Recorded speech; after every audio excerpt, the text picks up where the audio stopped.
Ladies and gentlemen, welcome to another video, and this one is particularly special because we're right on the precipice of IAE 2952, and of course PTU has just gone live with a first look at the Corsair finally in the flesh, and of course it's my duty to give you a first look around. Now, I want to make this absolutely clear, this is a first impressions quick look at the ship. I'll be doing a full in-depth review of the ship on Afterburner as soon as I possibly can, once I've had some flight time with it, once I've really got to know her and got to know what it's all about. But in the meantime, let's take a look around this awesome ship.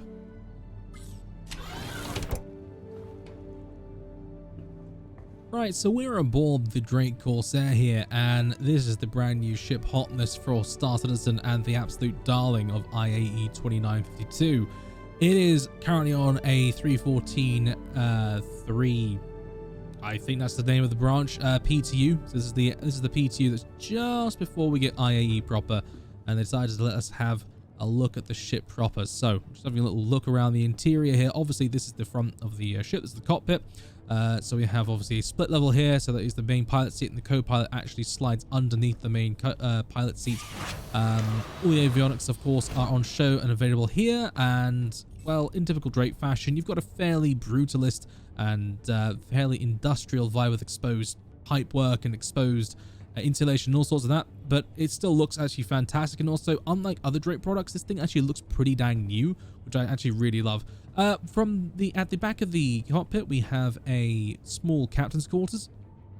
The captain's quarters is identical to every other quarters aboard this ship, but it's just in the cockpit rather than anywhere else. So it's one set removed, and also has this awesome wardrobe. Also, one of the coolest things on the ship is the addition of these multifunction switches. So this is the first Drake ship to have this functionality on their switches, and also it's kind of a more tactile look as well. These look like buttons, not like a touchpad like a lot of other ships have.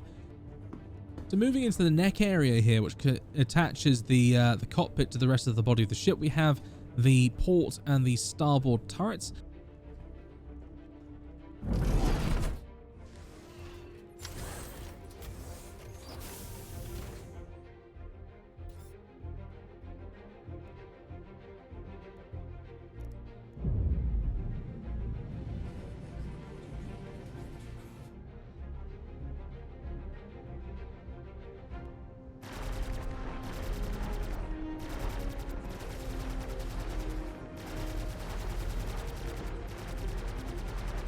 Now these turrets are pretty cool, but they do have a bit of a limited arc of fire, so whilst you can fire forward, and gives this ship an absolutely unholy amount of forward firepower, its side arcs and rear firing arcs are really quite severely limited, as well as its ability to fire underneath the ship as well.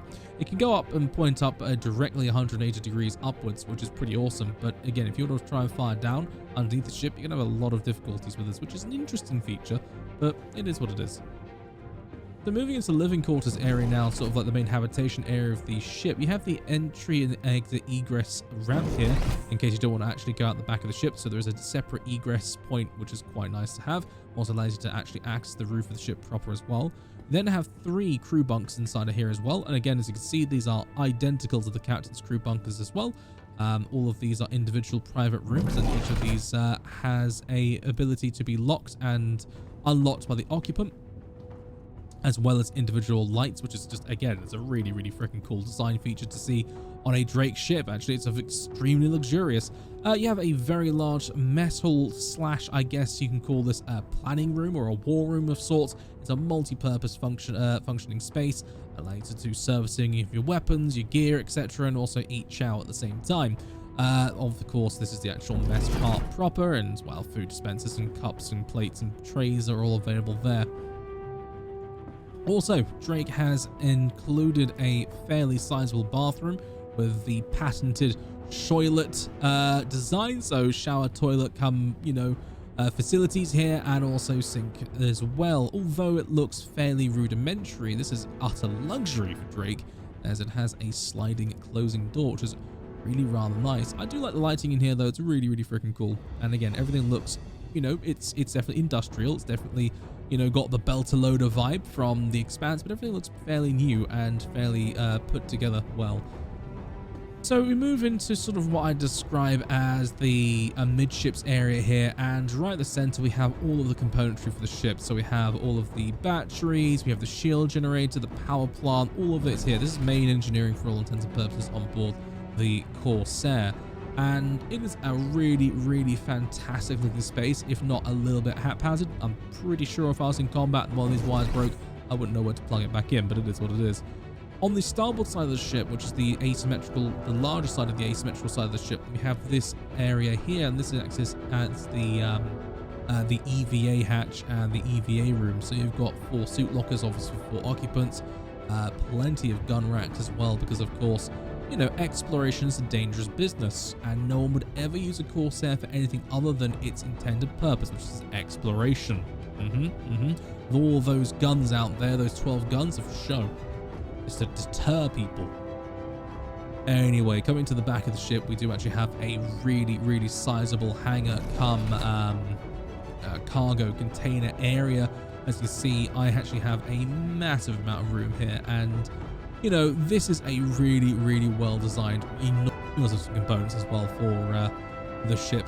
So again, huge space. You could absolutely park an Ursa rover in here, no problem, and have cargo inside of here. You might actually be able to fit a Spartan in here too. It is that big a space, and the entry and exit ramp is enormous as well. So I wouldn't be surprised if you'd be able to fit some pretty large vehicles in here. And you know what Star Citizen players are like. You'll be able to fit anything into anywhere. No problems, no questions asked. Still, nonetheless, from a ship that is the same sort of size and scale and the same category as the Constellation, it just goes to show just how much wasted space there is aboard the Constellation when you look at how much space there is on board the Corsair. The Corsair is a lot smaller than I thought it would be in terms of overall ship category and size, because when I looked at the pictures and the previews, I thought, wow, this is a massive ship. It's actually relatively compact, but that is in its favor, and also means that the price would be fairly competitive as well. So keep a lookout for this beautiful brand new Drake ship on the show floor of IAE 2952, and of course, like all other ships on IAE, you'll be able to fly this free of charge during the Drake Interplanetary Day, which is the beginning the 18th of November. Make sure you're there. Free fly will start up as well. Try this big girl out for yourself, because she is absolutely friggin' gorgeous, and also, as you can see, absolutely bloody deadly. Thank you so much for watching the video and getting this far. If you've got this far, well, do me a massive solid. You obviously liked what I did, so hit the subscription button, as well as comment down below if you plan to get yourself a Corsair during IAE 2952. Also, make sure you are staying up to date on Twitch and on the YouTube channel, as I'll be doing coverage of every single day of IAE. Talking of Corsair, we're also giving one away on this very channel. Make sure you keep your eyes peeled on Twitch and on YouTube for entry details for the Corsair Huge Away. I'm going to be giving away one of these badass ships away with lifetime insurance, a copy of Star Citizen, and in collaboration with my awesome sponsors at Corsair, the namesake of the ship, we're going to be giving away a Qatar Elite RGB wireless gaming mouse and a HS80 high definition gaming headset along for the ride. It is a massive giveaway. Thank you to Star Citizen, thank you to Corsair for sponsoring this kick-ass Huge Away. So once more, thank you so much for watching, and if nothing else, I will see you out there in the verse.